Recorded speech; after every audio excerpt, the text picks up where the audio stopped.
Duel Ksatria Gunung Salak, perang gaib yang masih terdengar.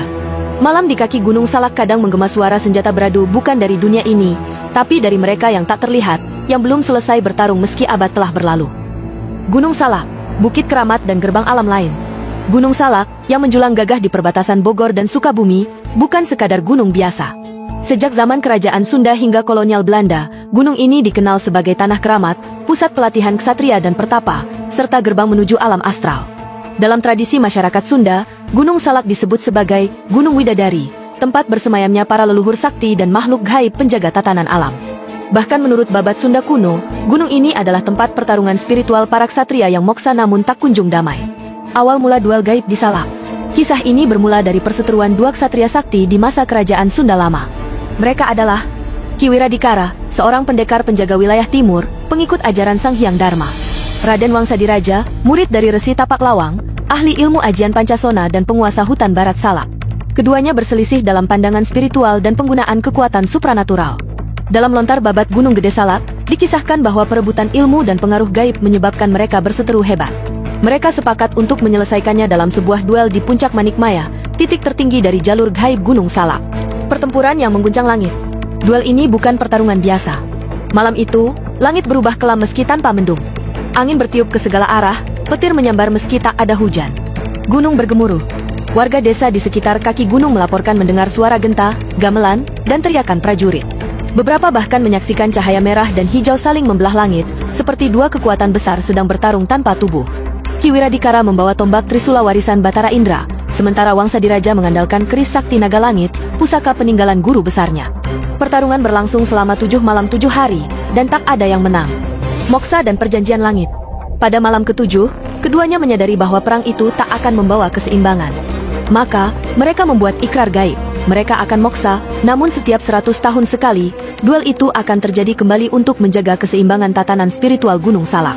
Dalam kepercayaan para resan gunung, penjaga spiritual, setiap abad ke-9 dan ke-7 dalam penanggalan Jawa, duel ini akan kembali terjadi, namun dalam dimensi yang tak kasat mata. Bahkan hingga kini, suara-suara pertempuran itu masih terdengar oleh orang-orang tertentu saat malam Suro atau malam Jumat Kliwon. Saksi zaman modern, pilot, pendaki, dan penjaga. Gunung Salak dikenal dengan tingkat kecelakaan tinggi, baik dalam penerbangan maupun pendakian. Salah satu insiden besar adalah jatuhnya pesawat Suhe Superjet 100 pada 2012 yang menabrak lereng gunung tanpa alasan teknis yang jelas. Sebagian spiritualis percaya bahwa tabrakan itu terjadi saat gerbang astral sedang terbuka akibat duel para ksatria yang kembali berlangsung. Beberapa pendaki pernah melaporkan kejadian aneh. Tenda bergeser sendiri, meski angin tak bertiup. Langkah kaki berat di sekitar kemah tanpa wujud. Cahaya menyala-nyala di kejauhan, berbentuk seperti dua sosok manusia bertarung.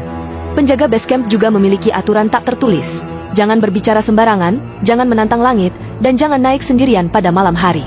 Ilmu-ilmu yang masih terwariskan. Menurut para keturunan dari silsilah Tapak Lawang, ilmu-ilmu dari dua ksatria itu masih ada dan diwariskan secara rahasia. Ilmu Bayu Sabda dari Wiradikara bisa membuat tubuh ringan dan suara mampu mengusir makhluk halus. Ajian Naga Merah dari Wangsadiraja, ilmu pertahanan tubuh dari serangan gaib. Ilmu-ilmu ini hanya boleh digunakan untuk menjaga keseimbangan, bukan untuk kesombongan atau serangan. Jalur-jalur terlarang di Gunung Salak. Ada beberapa titik yang dianggap berbahaya secara gaib. Puncak Manikmaya, titik utama duel para ksatria. Segara geni danau gaib yang hanya bisa terlihat oleh mata batin. Lembah tanpa bayangan, tempat di mana sinar matahari tak memunculkan bayangan, diyakini sebagai lorong ke dunia gaib. Bagi para peziarah spiritual, tempat-tempat ini dianggap suci. Harus melalui ritual dan restu pemangku adat sebelum masuk. Pesan dari dunia astral. Menurut beberapa tokoh spiritual, para ksatria ini tidak jahat. Mereka penjaga alam, penyeimbang antara dunia manusia dan gaib. Jika suara perang masih terdengar, itu pertanda alam sedang tidak seimbang, atau ada manusia yang mengganggu tatanan gaib di Salak. Maka dari itu, Gunung Salak bukan sekadar tempat wisata, melainkan tanah suci, tempat para leluhur dan roh pelindung masih menjalankan tugasnya. Gulungan penutup. Ketika dunia tak terlihat masih hidup. Gunung Salak, dengan keindahan dan kabut misteriusnya, menyimpan lebih dari sekadar pemandangan. Ia menyimpan cerita tentang dua ksatria sakti yang belum selesai bertarung, tentang alam gaib yang tetap hidup, dan tentang suara-suara perang yang masih menggema di langit malam. Jika suatu malam kau mendaki Gunung Salak dan mendengar suara gemuruh senjata atau raungan tak wajar, berhentilah, tundukkan kepala, dan berdoalah. Bisa jadi, kau sedang melintas di antara duel ksatria Gunung Salak yang legendaris itu.